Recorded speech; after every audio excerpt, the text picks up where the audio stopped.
அந்த அளவுக்கு இல்லை, எக்ஸ்பெக்ட் பண்ண அளவுக்கு இல்லை. என்ன எக்ஸ்பெக்ட் பண்ணீங்க? பின்னாடி உட்காந்துருக்க அவன் வேணா கேளுங்க. என்ன எக்ஸ்பெக்ட் பண்ணீங்க? இல்லை ப்ரோ, நான் எனக்கு அளவுக்கு இருக்கும் நினச்சா இல்லை. நான் மணியத்தில் எனக்கே அவ்வளோ அதாவது மாமன் படத்துக்கு வந்தான் ப்ரோ.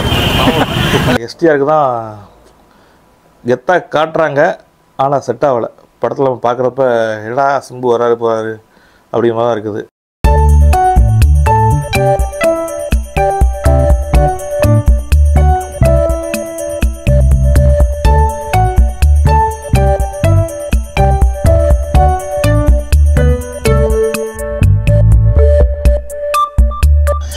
Stuck life. ஹாய், எல்லாருக்கும் வணக்கம். இது ஸ்டுடியோ, நான் அருண். நீங்கள் வீடியோ என்னென்னா, நம்ம சாந்தி ரிலே சினிமாவில் என்ன படம் உட்காந்துருக்கோம். ஸ்டக் லைஃப் பண்ணி ரிலீஸாக இருக்குது ஜூன் 5ஆம் தேதி. நம்ம ராஜ்கிரண் ஃபிலிம்ஸ், நம்ம கமல்ஸோட ப்ரொடக்ஷன் தான். ப்ரொடக்ஷனில் ஸ்டக் லைஃப் ரிலீஸாக இருக்குது. சார் கமல் சார், நம்ம சிம்பு, சிலம்பரசன், திரிஷா, அபிராமி எல்லாம் அடிச்சிருக்காங்க. தாசன் சார்லாம் ரொம்ப நாளுக்கு அப்புறம் மனித சார் படம் பார்க்குறோம். புடின் சொல்லணுக்கு அப்புறம் நினைக்கிறேன். நம்ம மனித சாருக்கும் நம்மளுக்கும் ரொம்ப ஃபேவரெட்டு இந்த முன்னாடி இளைய சினிமா தேட்டரு. ஏன்னா சாந்தி தேட்டர் இருந்தது. இளைய சினிமா வந்து பழைய சாந்தி தேட்டராக இருக்கும்போது பார்த்தீங்கன்னா தெரியும், சாந்தி தேட்டர் பாருங்களேன். இப்போ இளைய சினிமாவும் இருக்குது. பழைய சாந்தி தேட்டர் வந்து பழைய சாந்தி தேட்டரில் பூரா நான் பார்த்த படம் பூரா மனித சார் படம் தான். பம்பாய், திருடா நிறைய படம், ஏகப்பட்ட படம்லாம் இங்கே இந்த இளைய சினிமா தான் பார்த்துருக்குறேன். சாரி, பழைய சாந்தி தேட்டரில். அதெல்லாம் பழைய நினைவுகள்லாம் ரொம்ப மனித சார் படம்னாலே சாந்தி தேட்டர் தானே ஒரு அப்படிக்கே ஒரு சிக்னேச்சராக இருந்துச்சு. அதில் படம் பார்த்துட்டு இப்போ வரைக்கும் வெளியே சினிமா வந்த படமும் தக்கலை வரைக்கும் பார்க்குறேன். சாந்தி தேட்டரில் பார்க்காத படமே கிடையாது நம்ம மனித சார் படம்லாம். நிறைய படம் பார்த்தாலும் சின்ன வயசில் பூரா எங்கள் அப்பா அழைச்சி வந்து இங்கே வெறும் மனித சார் படம் தான் காட்டுவாங்க. அப்படி தான் அவரோட பிக்கஸ் ஃபேனானது. இப்போ வந்து நாயனுக்கு அப்புறம் திருப்பியும் கமல் சாரும் மனித சாரும் இணைஞ்சு இருக்கிற படம் தான் தக் லைஃப். அதான் ரொம்ப எதிர்பார்ப்பு இருக்குது. அது இல்லாமல் சிம்பு இருக்காரு. சிம்பு கமல் சேர்ந்து நிறையா ட்ரெயிலராக பார்த்துருப்பீங்க. ரொம்ப இதாக இருக்குது. அதில் பார்த்து ரிவ்யூ சொல்கிறேன். நம்ம மாட்டி மக்கள் என்ன சொல்கிறாங்கன்னு. ஓகே, படம் பார்ப்போம். மணி 9 ஆகிட்டு.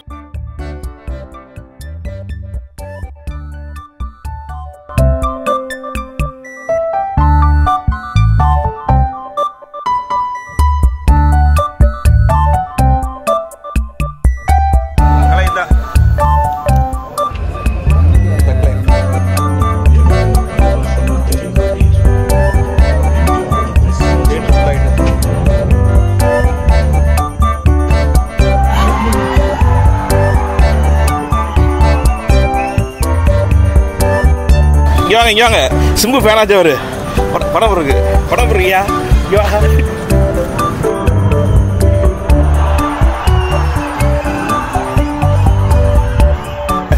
படம் இருக்கு. நல்லா இருக்குண்ணே. நல்லா இருக்கா? படம் இருக்காளே, படம் பார்த்தீங்களா? நல்லா இருக்கா? நல்லா எப்படி இருக்கு? தக்லை சூப்பர் சூப்பர். படம் இருக்கு. படம் நல்லா இருக்கு.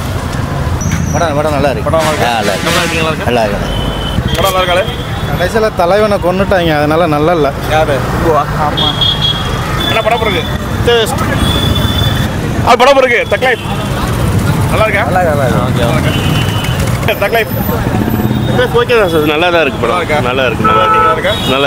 படம் எப்படி இருக்கு? கதை வந்து கமலஹாசனை பேஸ் பண்ணி தான் நல்லா இருக்குது. சிம்பு நல்லா பண்ணியிருக்காங்க. என்ன சொல்கிறது, இப்போ ஒரு 1 முறை வாட்ச் பண்ணலாம், பார்க்கலாம். நல்லா இருக்கா? நல்லா பிடிச்சிருக்கா? சிம்பு ஆக்டிங், கமல் ஆக்டிங் பற்றி நல்லா தான் இருக்குது. எல்லாரும் நல்லா இருக்கு. சினிமாட்டோகிராஃப் தான் சூப்பர். படம் இருக்காரு.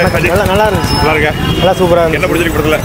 படத்தில் வந்து மியூசிக் நல்லா இருந்துச்சு. Okay sir, Maniratnam sir direction, direction நல்லா இருந்துச்சு. வழக்கமாக இருக்கிற மாதிரி இல்லாமல் டிஃப்ரெண்டாக இருந்துச்சு. நல்லா இருந்துச்சு படம். உங்களுக்கு பிடிச்சது படத்தில்? உனக்கு பிடிச்சது?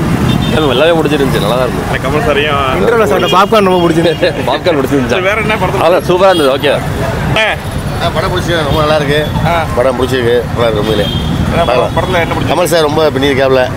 சிம்பு சார் நல்லா இருக்கு. கமல் சார் தான் பயங்கரமாக பண்ணியிருக்காங்க. பாட்டு, சாங், மியூசிக் எல்லாம் எல்லாமே நல்லா இருக்கு. மணிஷா படம் பழைய படம் இருக்கா? இப்போ புது டெண்டராக தான் இருக்கு படம்.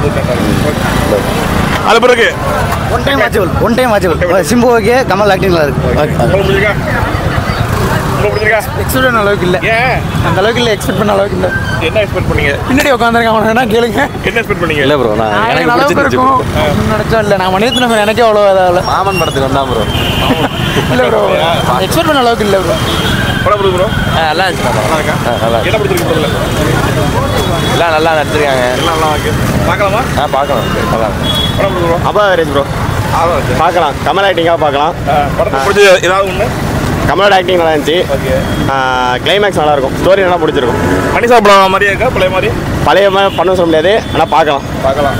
சிம்பு ஆக்டிங் உங்களுக்கு எப்படி பிடிச்சிருக்கு? சிம்பு ஆக்டிங்காக பார்க்கலாம் ப்ரோ. சிம்பு ஆக்டிங் பார்க்கலாம். நல்லா இருக்கா? பாட்டுலாம் அப்புறம் இருக்குது. மியூசிக் செம்மையாக இருந்தது. பேக்ரவுண்ட் மியூசிக்லாம் சூப்பராக செட்டாக இருந்தது. கமல் ஆக்டிங் இருந்தது. ஸ்க்ரீன் பிளே நல்லா போணுச்சு. சூப்பராக இருந்துச்சு. உங்களுக்கு பிடிச்சது? படம் நல்லா இருந்துச்சு. படம் பார்க்கலாமா? பார்க்கலாம். நல்லா படத்தை நல்லா எலிவேட் பண்ணியிருந்தாங்க. நல்லா இருந்துச்சு. அது படம் இருக்காளே செமையாக இருக்கு ப்ரோ. ஒரு தடவை பார்க்கலாம். அவ்வளோதான். ஹாய் தக்லை படம் பார்த்தாச்சு. படம் பார்த்துட்டு நம்ம மறுநாடி மக்கள்லாம் என்ன சொல்லியிருப்பாங்க பார்த்துருப்பீங்க. ரிவ்யூலாம் ரொம்ப நாளாக எதிர்பார்த்துட்டு இருந்த படம் நம்ம தக் லைஃபு. நம்ம பிடிச்ச டேரக்டர் பிடிச்ச நடிகர்கள் எல்லாம் நடித்த படம் தான் தக் லைஃப். நம்ம எஸ்டிஆர் சாரும் கமல் சாரும் சேர்ந்து நடித்த படம். எஸ்டிஆர் சாருக்கு ரொம்ப நாள் கழித்து வந்த படம் தக் லைஃப். அதாவது எதிர்பார்ப்பு ரொம்ப அதிகமாக இருந்துச்சு நம்ம தமிழ் மக்கள்கிட்டையும் உலகம் கூட இருக்க நம்ம தமிழ் மக்கள்கிட்டையும். அதே மாதிரி படம் பூர்த்தி பண்ணிச்சா அப்படின்னா நம்ம ஒரு கனவோட போயிருப்போம். கமல் சார் படம்னா எப்படி இருக்கும், எஸ்டிஆர் படம்னா எப்படி இருக்கும், favourite director favourite music director Mani sir படம்னா எப்படி இருக்கும்ட்டு தான் போயிருப்போம். அந்த படம் மாதிரி ஒரு பூர்த்தி பண்ணிச்சா அப்படின்னா ஓரளவு பண்ணிச்சு.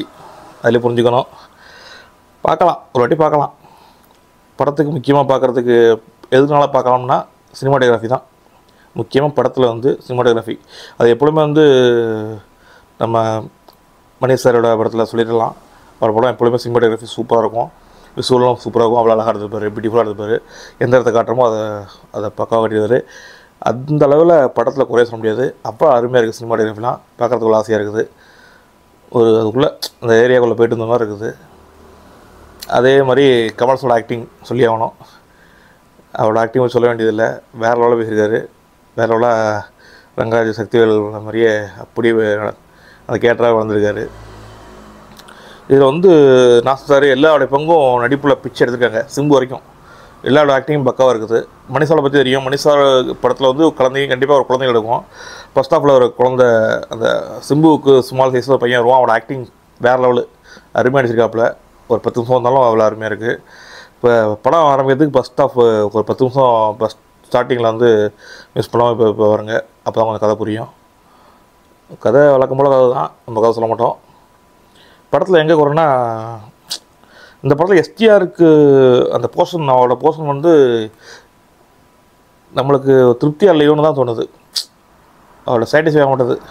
முடியெல்லாம் வச்சுருந்தாரு, பயங்கரமாக பங்கெல்லாம் வச்சுருக்காரு, அவ்வளோ பெரிய முடி வச்சுருக்காரு. அதெல்லாம் பார்த்து நமக்கு கெட்டப்பு பயங்கரமாக இருக்குது. ஏதோ இருக்குமான்னு பார்த்தா இதில் எஸ்டிஆருக்கு தான் கெத்தாக காட்டுறாங்க. ஆனால் செட் ஆகலை. படத்தில் நம்ம பார்க்குறப்ப என்னடா சிம்பு வராரு போகிறாரு அப்படிங்கிற மாதிரி தான் இருக்குது. 2 ஃபைட் சீன் இருக்குது அவருக்கு. அது மட்டும் தான், வேறு ஒன்றும் எனக்கு பெருசாக எடுப்படலையோன்னு தோணுது. கமல் சாருக்கு கூட நிறைய சீனில் வர்றாரு. அவரோட ஆக்ஷன் மெயின் ஹீரோ வந்து கமல் சார் தான் காட்டுறாங்க இந்த படத்தில். எஸ்டிஆரும் வில்லனாக காட்டுற மாதிரி காட்டுறாங்க நெகட்டிவ் சைடில். லாஸ்ட்டாக ஃபைனலாக முடிக்கிறப்ப படத்தை வரவங்களுக்கு புரியும். இதில் வந்து தான் ஒரு புரிதல் இல்லாமல் எடுத்துட்டாங்களோ, இந்த கதை எதுக்கு எடுத்தாங்க அப்படின்னு தெரியாத அளவுக்கு எடுத்தாங்க. ரொம்ப நாள் ஆச்சு படம் எடுத்து. ரொம்ப பார்த்து படம் நம்ம நினச்ச மாதிரி நான் நினச்ச மாதிரி கதை இல்லைன்னு நினைக்கிறேன். கொஞ்சம் கொண்டுட்டாங்க தான், ரொம்ப ஸ்லோ. பஸ் ஸ்டாப் போனது ஏதோ போவோம் மணி சாப்பிடணும் அப்படி தான் நல்லா வந்துடும் பார்த்தோம். ஆனால் போக அறுது தைட்டாங்க. ஆனால் பார்க்கலாம், ஒரு வாட்டி பார்க்கலாம். அதான் கிளைமேக்ஸுக்கு முன்னாடியெல்லாம் அப்பா போலீஸ்காராக வர ஒருத்தர், அவர் யார் இவர் அவர் ஏன் வர்றாருன்னு தெரில, எதுக்கு நடிக்கிறாருன்னு தெரில. சேத்தான் வர்றாரு, நம்ம மறுபடியும் நடிகர், அவர் ஏன் வர்றாருன்னு தெரில. இப்படியே கேரக்டரை போட்டாங்க. மற்ற கேரக்டர்லாம் நல்லா நடிச்சிருக்காங்க. நாசர் சார்லாம் சூப்பராக நடிச்சிருக்காரு. ஜோஜோலாம் சூப்பராக இருக்குது. அவரோட ஆக்டிங்லாம் நல்லாயிருக்கு. ஆடியோ லான்ச்சில் சொன்ன மாதிரி நல்லபடியாக கமல் சார் வந்து நாசரையும் ஜோஜோ வச்சு ஒரு காமெடி படத்தை தான் சூப்பராக இருக்கும். அந்த படத்தை பண்ணியிருக்கலாம். ஜோஜோவுக்கு சூப்பராக செட் ஆகும் மலையாள ஆக்டரு. மற்றபடி ஓகே தான். மணி சார் அவரை தான் மிஸ் பண்ணுறோம். பழைய கதை மாதிரி வரும்னு பார்த்தோம். ஏஆர் மாஸோட மியூசிக்லாம் வேறு லெவலு. மியூசிக்லாம் அல்டிமேட்டாக இருந்துச்சு. பாட்டு சுகர் பேபி பாட்டில் லிரிக்ஸில் ஒன்று வருது, படத்தை பார்க்குறப்போ ஒன்று வருது. பாட்டு முன்னாடி நாயகா பாட்டு கடைசியாக வைக்கிறேன். நான் அப்புறம் வெளியாகிட்டேன், நான் ரிவ்யூ எடுக்க போகணுன்ட்டு. அப்புறம் இந்த பாட்டு ஜிங்கு ஜங் அது நல்லா இருந்துச்சு. அந்த பாட்டு மட்டும் சூப்பராக அருமையாக இருந்துச்சு. அது வர விஷயம்லாம் மற்றபடி போய் பார்க்கலாங்க, ஒரு வாட்டி பார்க்கலாம். ஒரு தேட்டர் எக்ஸ்பீரியன்ஸுக்காண்டி மணி சார் சிம்பு சார்லாம் பார்த்து ரொம்ப நாளாச்சு. சரி கமல் சார்லாம் அவங்களுக்காண்டி போய் பார்த்துட்டு என்ஜாய் பண்ணிட்டு வரலாம், அதுதான் சொல்ல முடியும். ஓகே பாருங்கள், நெக்ஸ்ட்டு சிம்புக்கு நல்ல படம் அமையட்டும். நம்ம சிம்புக்கும் கமலுக்கும் நிறைய எதிர்பார்த்தோம், அது நம்மளுக்கு மிஸ் ஆகிட்டு படத்தில். கண்டிப்பாக சிம்பு சாரை தான் மிஸ் பண்ணுறோம். அவருக்கு ஏற்ற தீனி இந்த படத்தில் இல்லை. டான்ஸு ஒரு ஸ்டெப் போட்டு போகிறாரு, நிறைய பண்ணியிருக்கலாம் சிம்பு சாரை வச்சு. எனக்கு என்னமோ திருப்தியாக இல்லை. ஓகே அவ்வளோதான், பாய். நெக்ஸ்ட் படத்தில் பார்ப்போம், ரிவ்யூவில் பார்ப்போம்.